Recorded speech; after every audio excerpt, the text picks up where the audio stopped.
अस्सलाम वालेकुम स्टूडेंट्स। उम्मीद करता हूँ अब तमाम बच्चे खैर व आफ़ियत से होंगे। अल्लाह ताला आप सबको अपने हिफ्ज़ व अमान में रखे। प्रीवियस लेक्चर के अंदर हम लोगों ने टॉपिक 12.4 प्रॉपर्टीज़ ऑफ वेव्स में से फर्स्ट प्रॉपर्टी रिफ्लेक्शन और फिर second property that is refraction of waves इसे कवर अप किया था। आज के लेक्चर के अंदर इसकी लास्ट प्रॉपर्टी है डायफ्रैक्शन ऑफ वेव्स, इसे इंशाल्लाह कवर अप करते हैं। अब यहाँ से रीड आउट करना शुरू करते हैं। Diffraction is the bending and spreading of waves as they pass through a narrow slit और मूव अराउंड एन ऑब्स्टेकल। अब प्रीवियसली अगर हम देखें प्रॉपर्टीज़ की हमने बात की थी रिफ्रैक्शन के अंदर, जो वेव्स हैं जब वो एक मीडियम से दूसरे मीडियम में जाती थी तो वो अपनी डायरेक्शन चेंज करती थी। इसी तरीके से रिफ्लेक्शन में हम लोगों ने पढ़ा था जब वेव्स एक मीडियम से दूसरे मीडियम के साथ टकराती हैं तो वेव्स फर्स्ट मीडियम की तरफ ही बाउंस बैक कर जाती हैं। अब डायफ्रैक्शन के केस में क्या होता है कि जब वेव्स किसी ऑब्स्टेकल के साथ टकराती हैं या किसी नैरो स्लिट में से पास करती हैं तो वेव्स जो हैं वो बेंड भी करती हैं और साथ ही साथ जो वेव्स हैं वो स्प्रेड भी करती हैं। अब बच्चों इसकी बेटर अंडरस्टैंडिंग आपको इस पिक्चर के थ्रू होगी। देखें वेव्स इस तरीके से आ रही हैं, ये एक ऑब्स्टेकल है। जब वेव इस ऑब्स्टेकल के साथ टकराएगी इस तरीके से देखें वो बेंड भी कर रही है और स्प्रेड भी कर रही है, फैल भी रही है। इसी तरीके से अगर वेव किसी नैरो स्लिट में से पास करती है, नैरो स्लिट से मुराद है किसी सुराख में से वो पास करती है, तो वेव्स इस तरीके से आ रही हैं।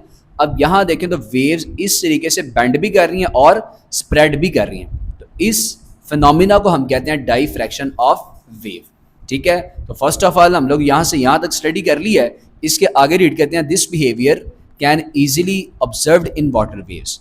अब ये जो डायफ्रैक्शन का जो बिहेवियर है इससे हम ईजिली वाटर वेव्स के अंदर स्टडी कर सकते हैं। अब बच्चों जो वेव्स हैं उसकी डिफ्रैक्ट होने की मल्टीपल कंडीशंस हो सकती हैं। फर्स्ट कंडीशन क्या है, when the size of slit is wider than the wavelength. अब ये तीन केसेस हैं। फर्स्ट केस ये वाला होगा, उसने कहा अगर जो स्लिट का जो साइज है वो वाइडर हो और वेवलेंथ छोटी हो। वेवलेंथ क्या है, दो वेव्स के दरमियान का फासला देखें तो कम है और ये जो स्लिट के दरमियान का गैप है ये ज़्यादा है। अगर तो गैप ज़्यादा होगा और वेवलेंथ कम होगी, शॉर्टर होगी, तो जो वेव्स हैं वो मोस्टली ऐसा लगेगा जैसे वो स्ट्रेट पास कर रही हैं। और अगर वो बेंड भी करेंगी तो एजेस से, किनारों से। यहाँ पे यही लिखा हुआ है when the size of slit is wider than the wavelength waves pass mostly straight through with only slight bending at the edges. Just वो फिर क्या करेगी, एजेस में से बेंड कर जाएगी। अदरवाइज बाकी तमाम की तमाम जो वेव्स हैं वो ऐसे लगेगा जैसे वो इजीली स्ट्रेट पास कर गई हैं। नेक्स्ट इसके बाद पेज 41 के ऊपर यहाँ पे देखें तो सेकंड कंडीशन है, अगर स्लिट का साइज इक्वल हो जाए वेव लेंथ के तो फिर क्या होगा। अब इसके लिए सेकंड मैंने यहाँ पे डायग्राम बनाई है। अगर स्लिट का जो साइज है वो नियरली इक्वल हो जाए वेव लेंथ के तब क्या होगा, जो वेव्स हैं वो इस तरीके से सर्कुलर पैटर्न शो करवाएंगी। ठीक है, अब ये सेकंड पॉइंट में उसने यही लिखा हुआ है circular beyond the slit. And the third last one case क्या है, उसने कहा अगर साइज स्लिट का स्मॉलर हो जाए वेवलेंथ से, जो वेव्स हैं वो शो करेंगी मैक्सिमम डायफ्रैक्शन। अब देखें थर्ड केस मैंने यहाँ पे बनाया है, अगर स्लिट का साइज स्मॉलर हो जाए और वेवलेंथ बड़ी हो जाए।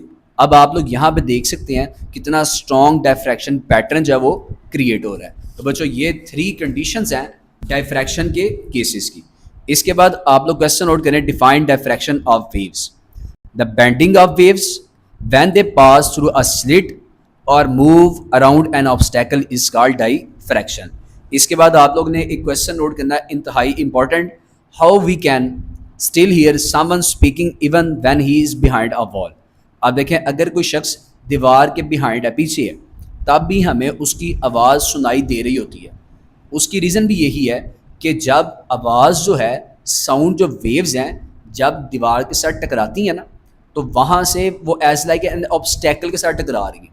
टकराने के बाद वो फैलना शुरू करती हैं और कुछ ना कुछ वेव्स जो है वो हमारे कानों तक पहुँच जाती हैं, चाहे वो स्ट्रेट हमारे कानों तक नहीं आ रही लेकिन बेंड करके आ रही होती हैं।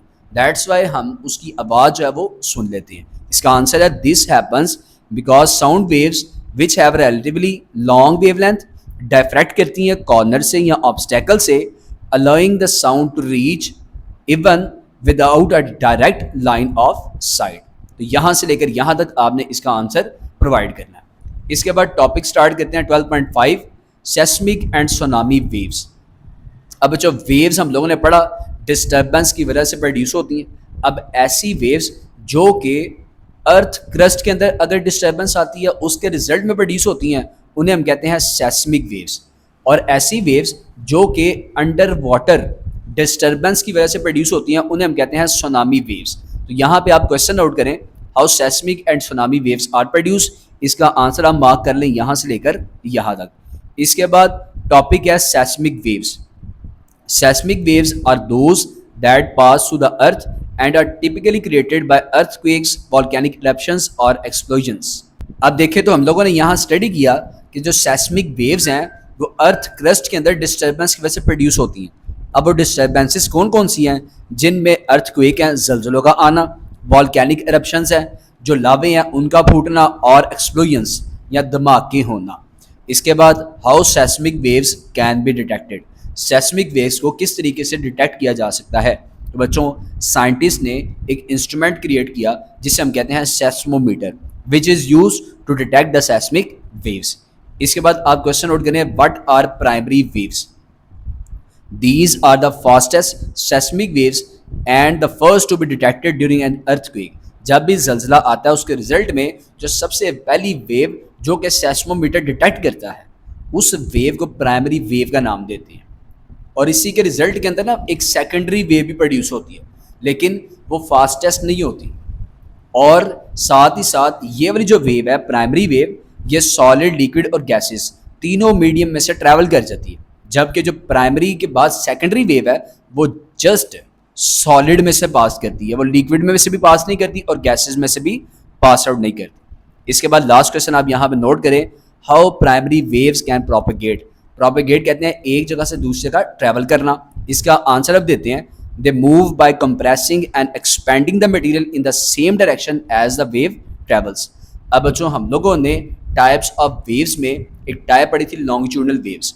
उसमें देखा था कि ऐसे रीजन्स क्रिएट होते हैं जहाँ पर जो लूप्स होते हैं ना स्प्रिंग के, या जो रीजन होते हैं वो क्लोजेस्ट अपार्ट होते हैं, उन्हें हम कहते हैं कंप्रेशंस, जहाँ पर प्रेशर हाई होता है। और ऐसे रीजन्स क्रिएट होते हैं जहाँ पर जो रीजन्स हैं वो फर्दर अपार्ट होते हैं, उनके दरमियान गैप ज़्यादा होता है, उन्हें हम कहते हैं रेयर फैक्शंस, और वहाँ पर जो प्रेशर है वो लो होता है। तो सेम लाइक दिस जो प्राइमरी वेव्स हैं वो भी कंप्रेशंस और एक्सपेंडिंग की वजह से जो मटेरियल के अंदर होती है उसकी वजह से ये ट्रैवल करती है same direction as a wave travel. तो यहाँ से यहाँ तक आप लोग इसका आंसर नोट कर लेंगे। यहाँ पर बच्चों हमारा लेक्चर फिनिश होता है। नेक्स्ट लेक्चर में इंशाल्लाह नेक्स्ट टॉपिक सुनामी वेव्स, इसे इंशाल्लाह कवर अप करेंगे।